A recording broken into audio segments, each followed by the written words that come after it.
Okay, the hops. These are hops. Hops are a plant. They're very oily and bitter. Basically, to get a nice aroma out of these, you want to kind of rub them, get your hands, and you get some of those oils broken up. You can really smell that. It does smell nice. They're added as a balancing agent to the sweetness that'll come from the grape. We end up to use mostly pellet hops. This feels like dog food. Hops are so central to beer, it's hard to imagine how anyone got along without them. But be warned, we may soon find out, because trouble's brewing down on the farm. David tells me hop supplies are in jeopardy. There's a huge hop shortage in the world right now. Global crop yields are dwindling. As a consequence, last year prices shot up a staggering 1,000%. Are we on the verge of a world without hops? It's a beer-demic that calls for desperate measures. I've never seen a chocolate coconut beer before. Rusty, hit me. A storm cloud is swirling over Smutty Nose and their craft brewing brotherhood. A worldwide shortage of the one ingredient that makes beer what it is today. The secret spice, the revolutionary plant that balances the malt. Hops. Vacuum-packed. Like a big brick. Yeah.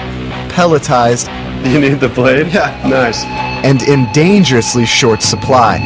I prefer more of a psycho type of grip. Others, I think, prefer the prison shiv. Simply put, no hops, no beer. Hops typically grow in a narrow region in the northern hemisphere, the 49th parallel, plus or minus 5 degrees to be exact.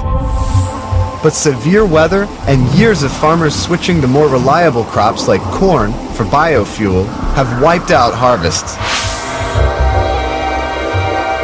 causing the price of hops to skyrocket. Expect to pay up to $2 more for a six-pack this year.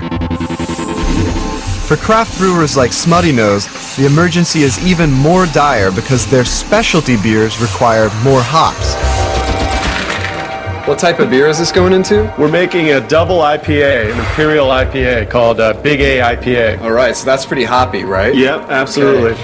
That's a beer that requires even more hops than a standard IPA brew. Hops that are becoming scarcer and more expensive. People are paying whatever just to have hops right now. Wow. It's crazy. The integrity of the recipe is everything. So to get that double IPA onto the shelves, Smutty Nose needs a radical rethink to the way they get their hops. Fear not. A scientific savior may be riding to the rescue. In Pittsburgh. This is Space Farm Enterprises, a 2-month-old startup company with a bold vision.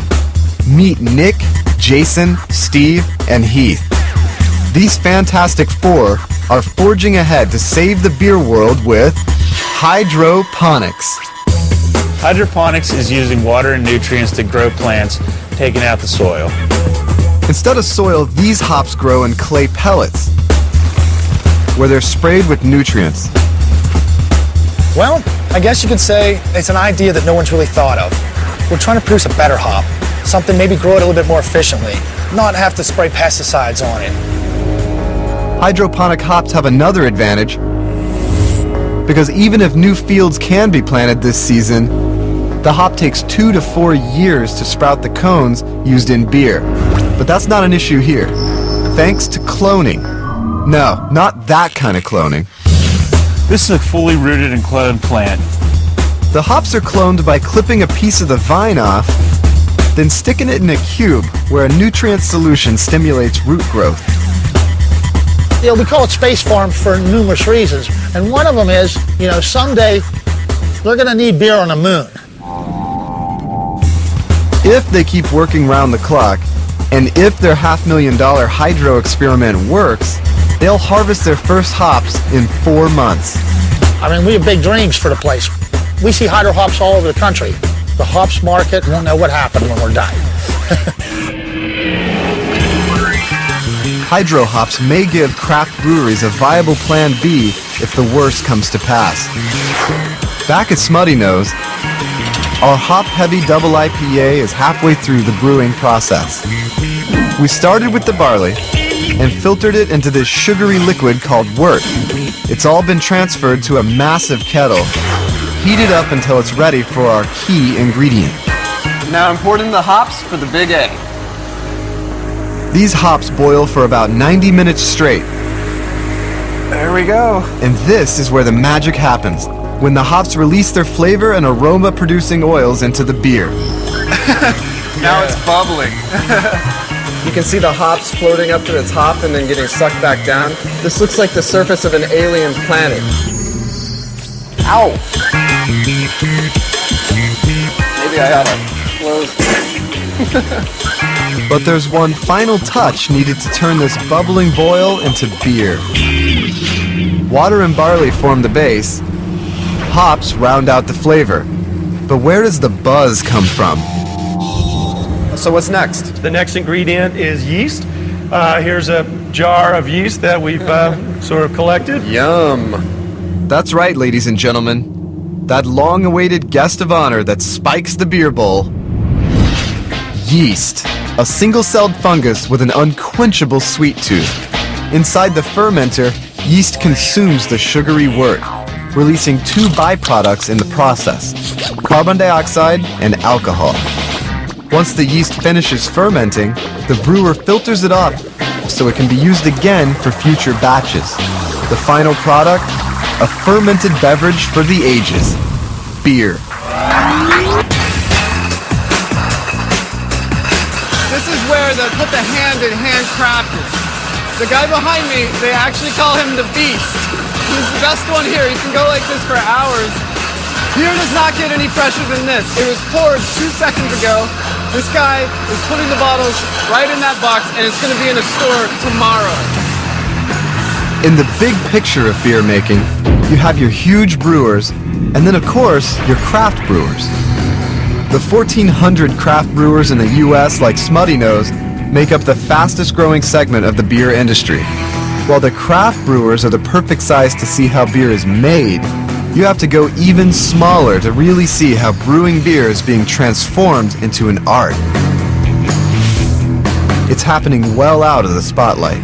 If the ongoing hops crisis forces craft brewers to close shop, then the last hope for preserving beer as an art form may lie in your neighbor's basement.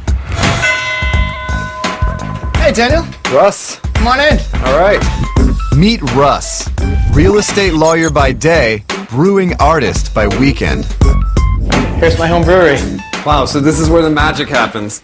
This is where I brew beer. This looks exactly like a miniature brewery. This is all the main components. You have microbreweries. I call this a nano brewery. Welcome to my bar. So why do you homebrew? I love creating something. I guess in my regular job, I don't actually create something tangible, and this gives me that outlet. Lawyer. On the menu today, a chocolate coconut porter. What sets this beer apart, cocoa powder and freshly grated coconut, which I've also toasted. The play between the chocolate and the coconut, I think, is going to be a really great flavor combination that's really going to complement this porter.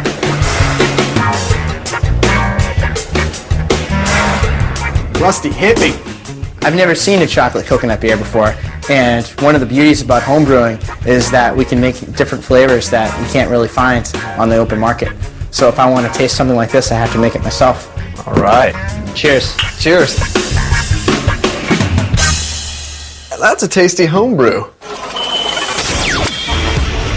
After drinking some suds with David, it's time to take on Goliath. I'm like a beer astronaut. One small step for man, one giant leap for beer kind.